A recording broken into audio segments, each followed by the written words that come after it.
Thanks for welcoming me. I'm originally from Singapore, based in Rotterdam, and we are here in Berlin because of the international hub that is here. So let me tell you a little bit about, let me see, where's my clicker? So, if you look at this, what does it say? Global language problems. So every one of you here, I assume, has something to do with Asia Pacific and Europe. There's a tremendous language barrier every time we do a trade or a startup meeting. Not everybody here, we speak mostly English, but that's not usually the case.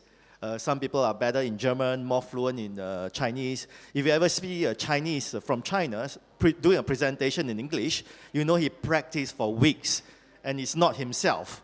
And then you hear him speaking in Chinese, he's suddenly a very confident person, and in English, he's like, very practiced. So this is a problem. In the past, it's only top management that goes around that speaks English. But now, this whole thing about traveling, connecting, the world is multilingual. So to be surprised, I've been asked pretty often, everybody speaks English. More people are speaking English. No, it's not the case. There is only 30% of the world GDP is done in English. Only 30%. 90% of the world GDP is done in 20 languages. And this is ranked in order of how much. So it's about 30% in English, about 28% in Chinese, Spanish, and you start seeing the... If only we could do 20 languages, is everyone here going to start learning 20 languages? You could assess 90% of the world's GDP. Amazing, right? Let's go enroll in language courses. So what people do now, one, you hire a translator. It's about up to $150 an hour, or you have this translator booth, you put an earpiece in and you listen, and you're trying to focus on the guy speaking, and you have this thing talking in a different language. Or you have a colleague next to you. I used to do that very often, going to China, being the colleague who's trying to translate between, and there you have two persons doing one job. Or you use Google Translate, and you know your data is being sold to your advertising. The next thing you know, you have advertising coming at you because of your conversation. It's not a business solution. That's apparently, should we make something for business? And you know, it's not a small market. The world spends $45 billion in language services, and that excludes medical and legal services. This is just general businesses. We spend $45 billion on it, and that's growing yearly on 10%, and 50% of that is spent in Europe. Probably Japan market also up there. And the other thing that's happening is AI. The AI is improving over the years. Back in the 1980s when we first have Dragon Speak and the Windows 3.1 wants you to dictate, it didn't really work. But over the last 15 years, 20 years, especially in the last 5 years, AI has gone so much faster, the accuracy has gone really taking off. You will see that it's no longer new. This chart shows you that the larger enterprises are using already machine translation. You see between the adopters and the non-adopters, companies above $1 billion in revenue is already taking, more people are using AI than not, usually in machine translation documents.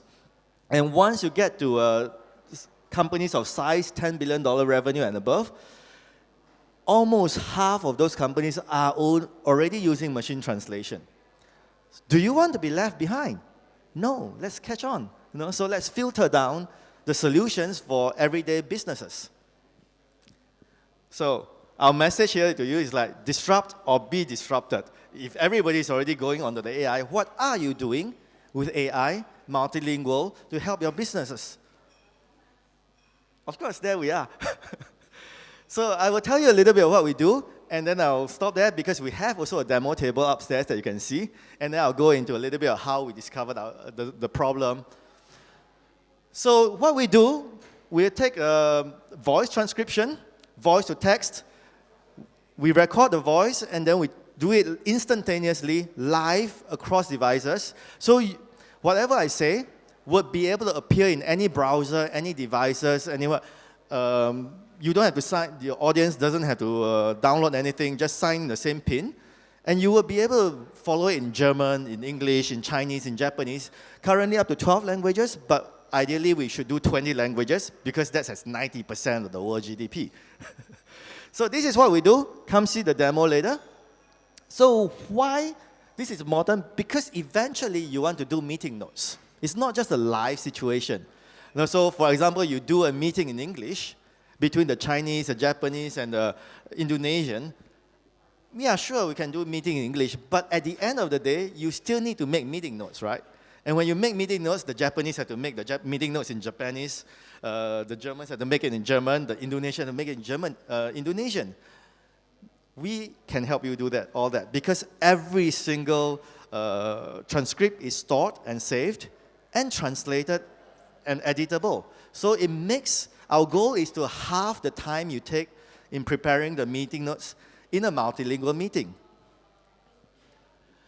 Accuracy is another thing that's very concerned. So in live conferences, it's fine as long as it's 80% accurate or 60% accurate, it's better than nothing. But once you do in meeting notes, it's very important to get accuracy.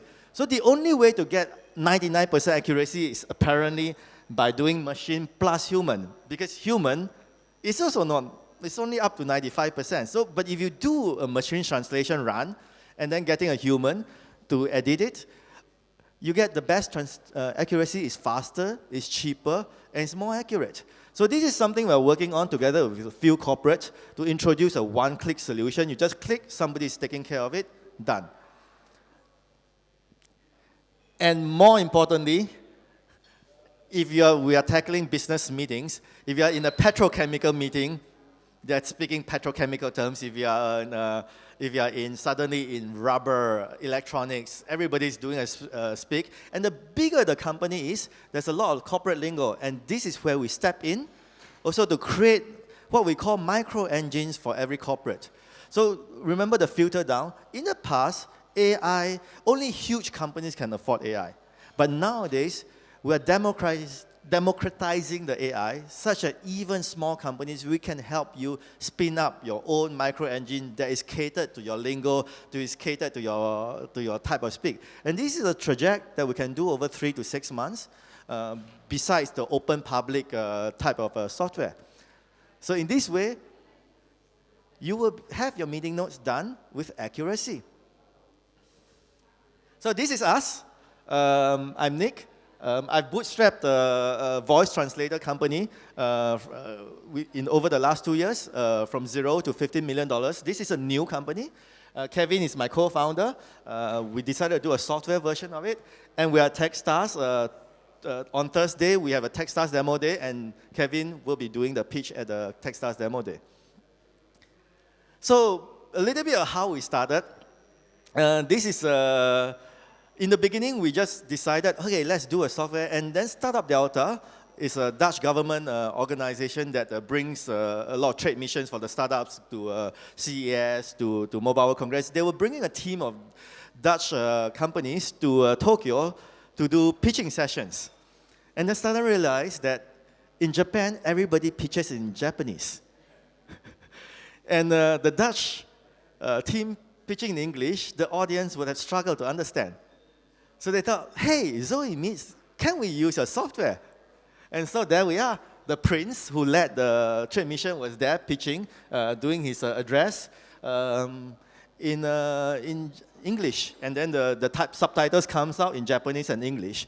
And today, the location that he pitched at, Edge of, is a partner that's possibly landing us in Japan. So trade mission helps. And this is Venture Cafe, Tokyo, in Toronoman Hills. So there is actually where we started. So this is the starting of Zoe Meets. So we were there actually pitching a smart speaker for office. That was the first time we realized that we couldn't understand any Japanese speech. And the organizer came up to us and said, like, I'm sorry, we didn't arrange any translator. Of course he wouldn't. And it's a meetup of about 100 people. And a meetup of 100 people, you tend not to arrange any translators. And we said it's okay. But you know, it's not really okay. I didn't understand anything. So, but we were polite, you know, we are polite. But it's okay, we are startup. We have startup mentality. So a month later, I wrote an email to the organizer, Rio, and said, we're coming back again. And this time, we're bringing our software. And there we are. And my co-founder was sitting there and said, like, oh my God, I understand everything. Not everything, at least it was something about growing chicken liver in a microwave.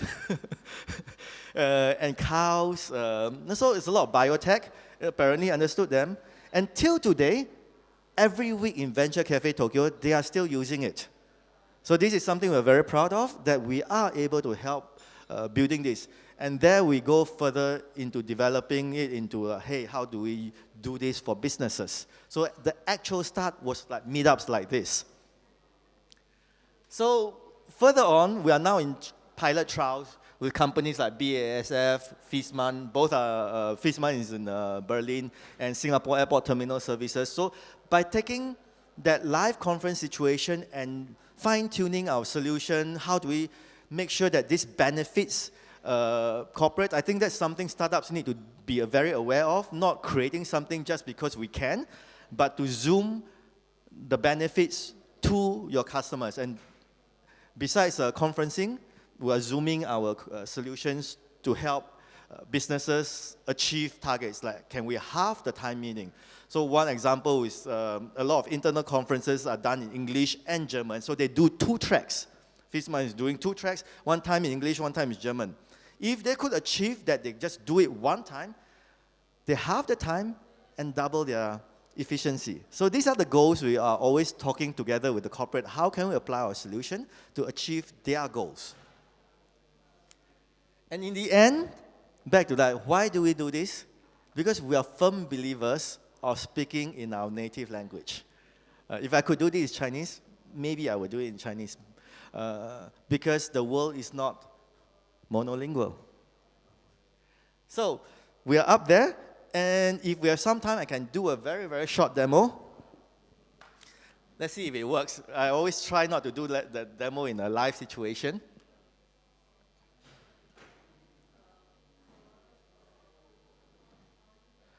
Yeah.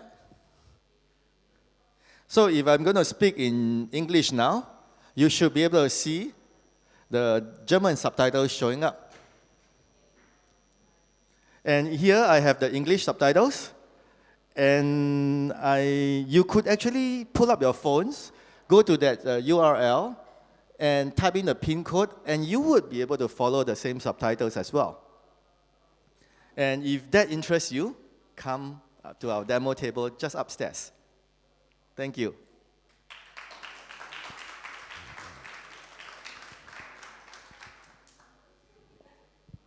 Thank you very much, Nick. So we can probably have one question from the audience if there is. Any question? I have one question actually.